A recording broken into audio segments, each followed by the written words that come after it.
Hello, everybody. Welcome. My name is Stella Boheme. I have with me the absolutely wonderful and talented Logan from Lark and Legend. At least that's still your name, isn't it, Logan? Yes, yes, and thank you. Okay. And first and foremost, I'm glad he's wearing a hat because Logan has the audacity to have better hair than I do. This Bold claims and lies. He has, no, he seriously has. Like when I see him with his hat off and he's these long flowing locks, I have to buy mine. Like this isn't natural. I had to buy my hair. So yours is so naturally gorgeous. I'm Thank so you. jealous and so envious. Well, thank you, But thank you. yeah, of course. So I have invited Logan to give us a little chat today because, as you know, my book, Read Like a Queen, Real Life Insights to Slay Your Tarot Practice, is coming out this September, available for pre-order wherever books are sold. One of my absolute joys working on this book was to have other people come in and give their perspective on specifically the major arcana and what it was like to live through some of those moments. Of course, I share some of my own, but I figure you're probably going to get bored with my voice for a while. And Logan, what card did you choose to write on and contribute to this book? First of all, love the idea that you were bringing in some community elements and different perspectives on things. I think that's really cool. And I chose the world. World. Yeah, I mean that's not a that's a massive undertaking, I think, because I feel like with the world card specifically, we think these big, earth-shaking, revelatory, epic journey endings, and yet the world is just wrapping things up, and it can be something as simple as saying goodbye and moving to a different place, or leaving one job because you got a promotion. So we're going to talk a little bit about Logan and his experience with the world before and after writing the story. But first and foremost, Logan, I would love for people to get to know you just a little bit. So can you tell us just a little bit about yourself and what drew you into the world of tarot? Yeah, sure. So I currently am a independent deck creator, and I also have authored a few short stories through a pen name that will be coming out in the world towards the end of this year. And yeah, I first got into tarot maybe 8 or 9 years ago. I grew up in a very fundamentalist Christian sort of household. And so the tarot cards and crystal balls and that sort of stuff always had like this sort of like taboo glamour to it.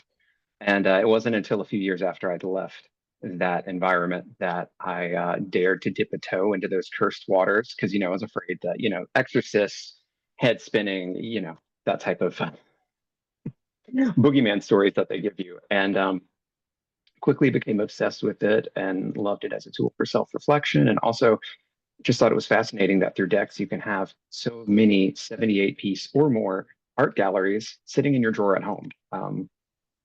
That's how I got here.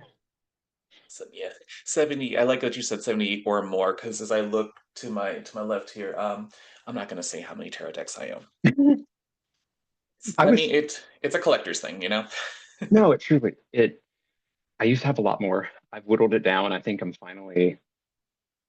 saying I'm finally happy as I have like three things on pre-order right now. So, you know, That part. Well, and I think I love what you said too, is that it's a reflective tool, and the beautiful thing about it is you can also find decks to fit basically any aesthetic. Like if you want to do the traditional Rider Waite Smith, you can, but there have been so many decks, especially within the last 20 years, I feel, since 2000 hit, that so many creations and so many beautiful creators, and you're a part of that wave, which is so incredible. So thank you for giving your I can't draw. Like, draw eyeliner is one thing, drawing on paper, absolutely not. completely different, just as valid skill set because I could never.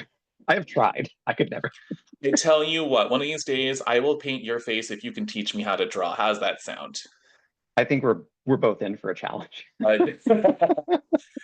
Challenge accepted, but I'm challenge down for it. accepted. I love it. You said you've been doing this for about 8 to 9 years as well. So tell me what makes you unique as a reader? Like, what is your approach as a tarot reader and deck creator? What makes Logan Logan? I think, and I don't know that I wouldn't say per se that this is unique all around, but I think when it comes to tarot, we can get into a lot of spaces that are very feathery and nebulous and gauzy comfort, and that's beautiful. There's room at the table for all types of reading styles. It's all valid. But I think my interest in Lenormand decks and the way that they are very straightforward and punchy and actionable with their advice really informs the way that I approach tarot and Oracle as well, both as a reader and as a creator. I want to give people and myself clear cut direction of like, okay, X, Y, and Z is going on. Here's a place that we can start, whether that's like, maybe you should take a nap today, or like, yeah, maybe you should dump him. He's a piece of trash. Like, I'm not so much about the long conversation with the cards when I'm reading, and I'm very punchy. Well, and I think you bring up a great point too. Like I've started my Lenormand journey because it is what I think people also can understand is that just because you do Lenormand or Kipper or Cartomancy or Oracle, it doesn't mean it won't improve your skills as a tarot reader because Lenormand is very direct. It is very, and it can also be very literal, which I think I like about it. If you need a direct or a very literal answer, Lenormand is great for that. But I've noticed as I started to study Lenormand how it actually does have a big effect on my tarot reading, especially when it comes to like directions. I've started paying attention. It's like, well, this person's looking this way, or there's this column of stuff. So you're up here, but you got this column of cards underneath you. You've got some shit to dig out. I'm sorry, this is going to be an R-rated thing. Because I cuss. It happens. We're let's just dispense with it. If you need to cuss, and that's the perfect word, by all means, please use it. Um, so I appreciate that you said that you do both, like, or you do all of it, because Lenormand, Oracle, and Tarot, and the three can all be they can all play really really well together. I think.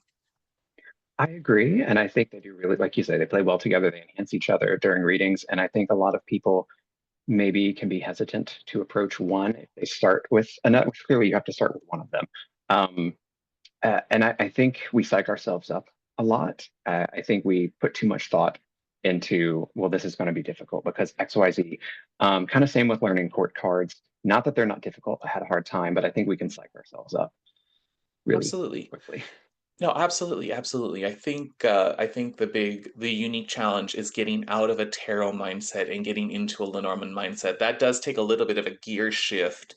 It's kind of like, as you might know, I used to be an opera singer, so it's kind of like, okay, I'm out of opera singing and now I'm singing metal.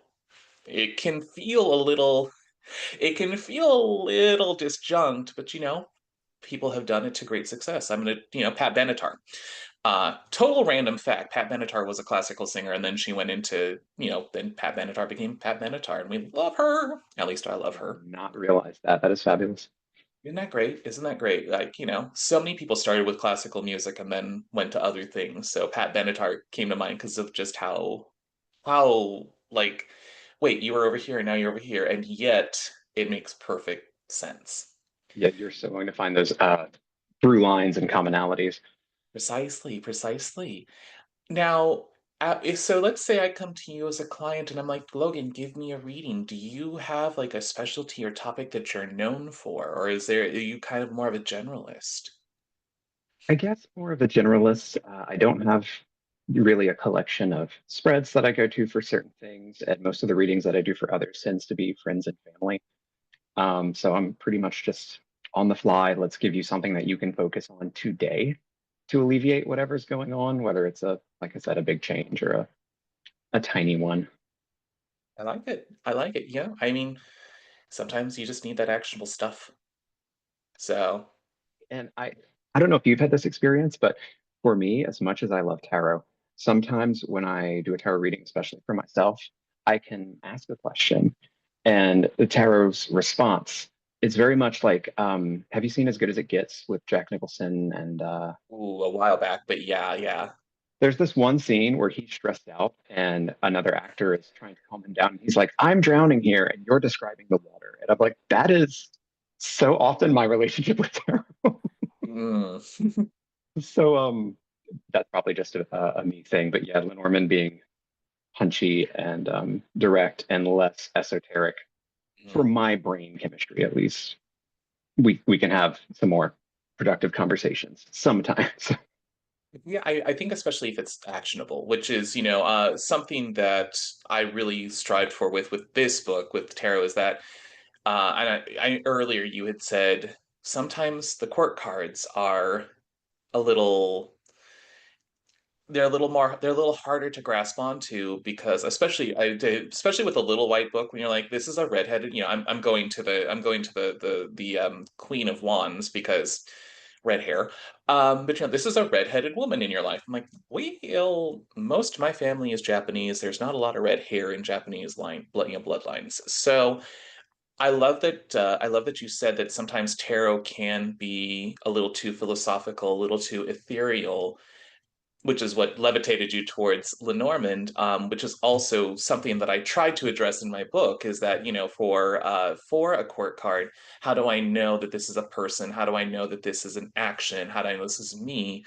A lot of it is trusting intuition, which is seems to be the line through, and I think that's what I'm learning with Lenormand, where I can have all the books. I'm a big old nerd. I love to read, and ultimately at the end of the day, trusting your intuition, trusting your gut, and if a specific card regardless says, I know this is the traditional meaning, but right now my impressions are saying it's this, run with it, go with it, because you might surprise yourself. In fact, I'm fairly certain you'll surprise yourself.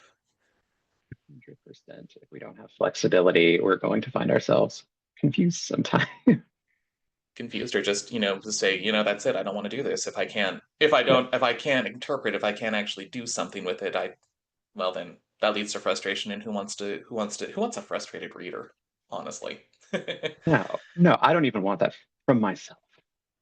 Exactly, awesome. Let's now jump into the actual card that you chose to write. You did write on the world. Why? What inspired you to choose that card? Because again, the world is, I mean, I love the world because as we go into philosophical and ethereal, for readers, even for myself, and I've been doing this for almost 30 years, I sometimes look at the world and I'm just like, what portion of my life are you talking about? And that could be my own ego saying I don't want to acknowledge something needs to end, or that could just be, me wanting to continue the party. So the world, that's a great undertaking. That's a big undertaking for a card. What inspired you to choose the world? I think in the moment I was debating if I wanted to go on a journey and try writing fiction, which I've always wanted to do, but never felt intelligent enough to pursue, which is silly. Never let your inner saboteur block you from things you're passionate about or want to curious to try. And so I made it so far with the deck creation, and I have, I don't know, 7 or 8 decks to my name in a shop right now. And while I am still actively, to a lesser extent, pursuing that and working on things, and will continue, tarot will always be a big part of my life. I felt like I really owed myself something more to take a big risk. And I just needed to get over it and recognize that a chapter in my life was closing. And it didn't have to, I'm not, deleting my deck creation shop or whatever, but I don't know. I didn't want to let fear stand in my way. And I know that steps on the toes of the fool in some ways, but I feel like sometimes we can think like about careers or relationships or friendships or anything as this like finite or infinite maybe goal. I forgive my phrasing, where once we reach this thing, we have all that we need and we will never want for more. And this is just what we're going to do, who we're going to be till the end of time. And I don't think that's necessarily natural or that the universe is going to agree with us that, yeah, we're going to be happily stagnant here because life is always in motion and everything is cyclical. So yeah, that was a lesson for me to like, okay, I've mastered this. Let's try something new, even though it's scary. Well, I think too, you said something that I really do want to highlight is that the world doesn't, it means an ending, but it doesn't mean it's a linear ending. It's not a start stop type of a thing. You're pursuing something different, and yet you still have your decks, you still have your shop. It doesn't mean, and sometimes I think, as humans we just get this, well, but you're stopping this, does that mean you're not going to do that anymore, or does that mean, it could just mean you're lessening it. I like to use the analogy of a symphony, where sometime if everything is playing at the same time, it's loud, it's obnoxious, you can't sit through it. But sometimes a group of instruments need to give way to another group of instruments, because that is the beauty. That is the beauty of the music, and that's the beauty of life, is that some things do need to take a step back so that you can focus on other things. That is a wonderful metaphor for that. I love that. I use that in my coaching. I don't know where that came from. I used that in my coaching once when I was life coaching still, and it just seemed to zing. Like it really did just seem to play into it, because I think it was had we were talking about balance, and I said balance is like the pencil on the end of your finger. Sure, you can achieve it, but what happens if somebody walks by and creates a wind? It just topples. So, anyways, total. As you can tell, friends, I'm the queen of tangents. So we're gonna go everywhere, but don't worry, we'll come right on back. It's kind of like, those paint barrels at the fairgrounds, where you just like everything starts spinning, and you're gonna make spin art. We'll come back to it though. So um Oh yeah. now what inspired you to actually contribute to the book? Like not just the card, but like what what was the call that said, this is something vital that I want my message and my voice to be a part of, I think, I think besides my it, art, besides my beauty. well, that there goes my answer. That's fine. No, for real though, you are a lovely voice and presence in the community.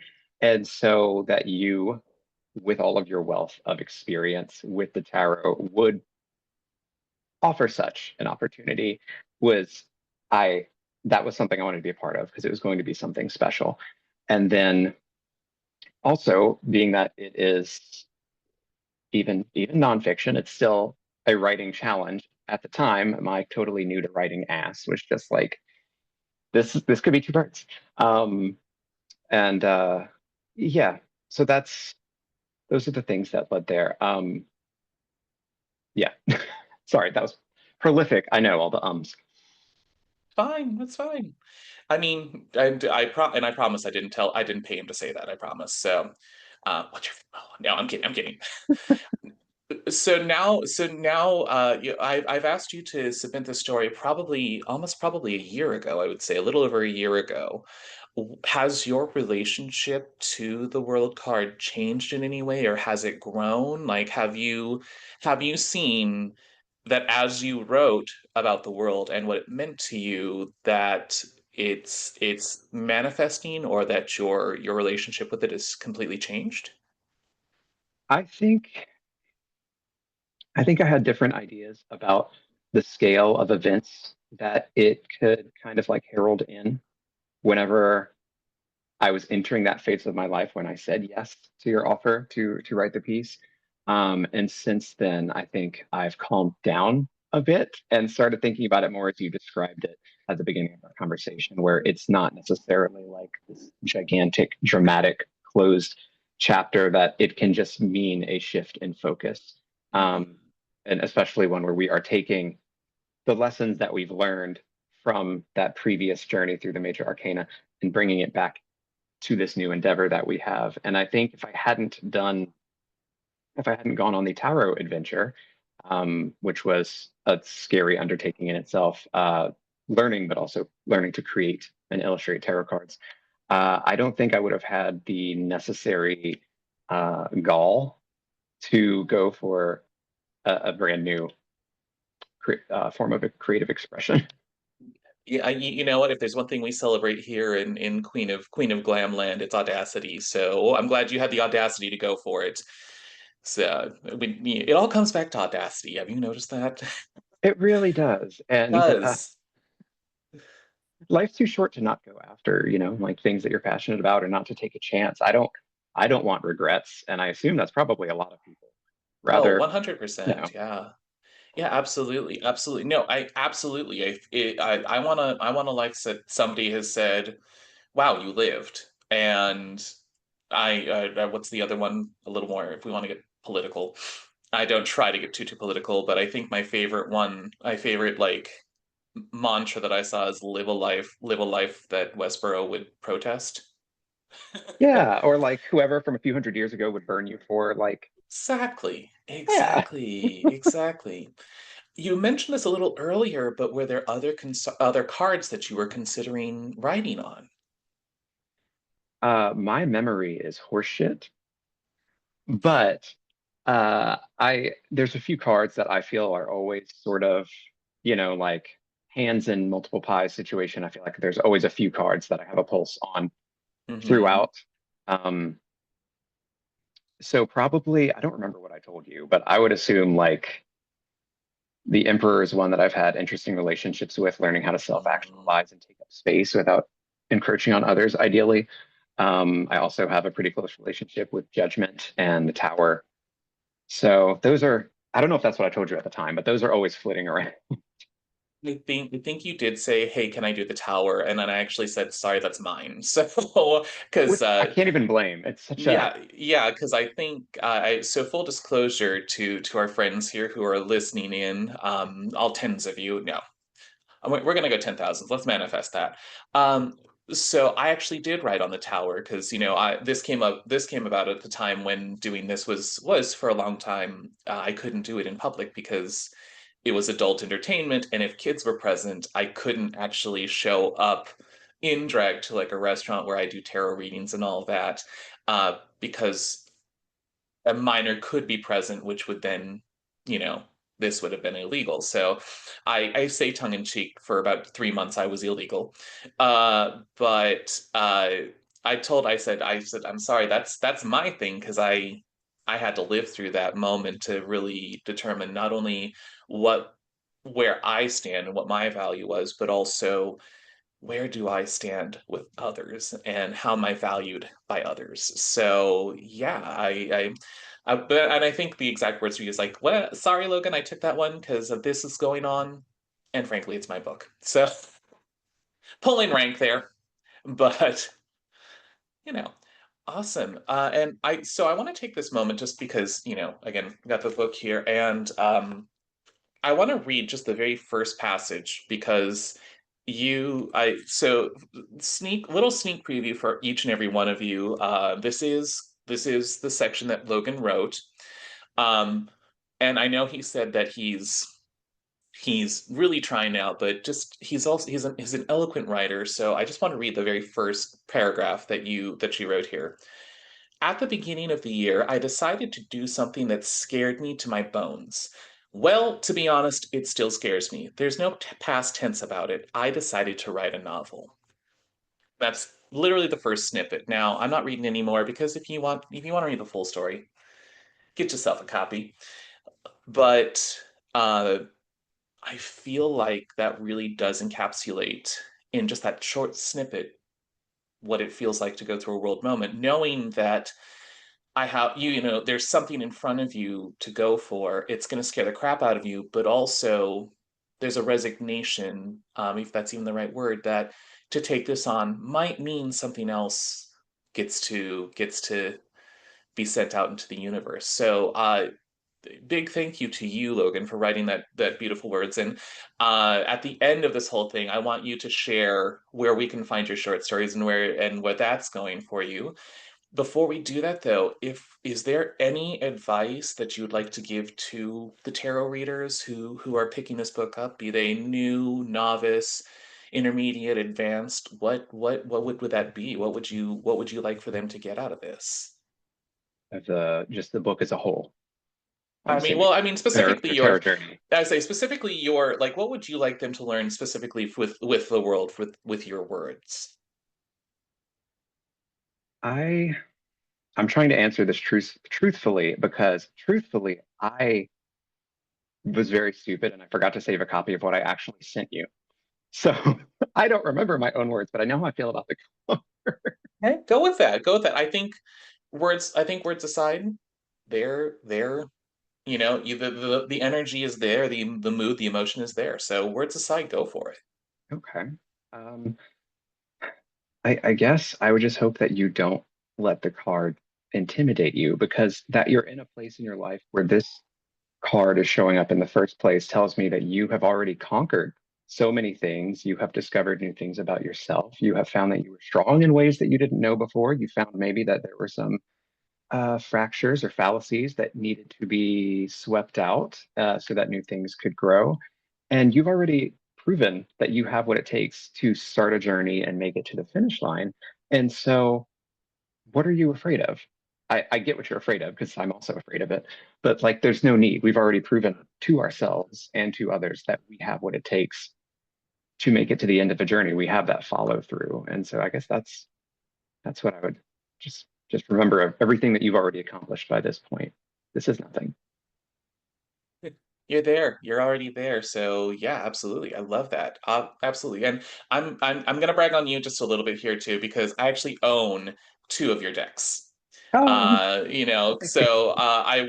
want everybody out there. I'm gonna give you a chance to say where we can find you. Please give us all your socials and all that. But if you want something physical to look at. I own two of Logan's decks. First is the Lilac Lenormand here. Let me put it in close here, which is so much fun. And if you, I mean, it's such a cute, cute deck of cards. Like it's beautifully done, and I love that it's got the kawaii apps. Like especially that's such a kawaii kitsune fox. So it's got the kawaii element to it, and then the very first deck that I ever supported of Logan's, and still my favorite. I'm throwing these cards everywhere. Of course, the precious possum, Lenormand, which we have lots of possums down here in Florida. So these are they're so bold and they're so vibrant. I think this is garden. Yeah, I'm sorry, it's not focusing there, but and then of course my absolute favorite card in this one is a possum with beautiful curly black hair called Diana Poss. I knew it. I love it. I love it. It remains to be my absolute favorite card. So I highly encourage each and every one of you to support Logan because he is truly an incredible artist. I'm going to give you some more here, just in case you want to see more. Please see more. Yeah, yeah. Look at all that. And I highly encourage you to support him because his decks are beautiful. Can you also tell us what other decks you've created? I want them to be your words because I don't own them and I'm afraid I would mess up the names. Okay, that's totally fair. So we have those two Lenormand decks. I also have two Lenormand decks that feature one has pink, like bubblegum pink backgrounds with rainbow holographic gold foil designs. Another is black with the same designs and like a silver holographic foil. And then most recently, if I can figure out how to open a box, let's see how it goes. Most recently, I made the Pink Sugar Oracle, which is a deck of, I want to say 56 cards that focuses on finding the magic in just items around the house. Okay, orchids. I'm trying to see what you're seeing in the tiny thing, planchette.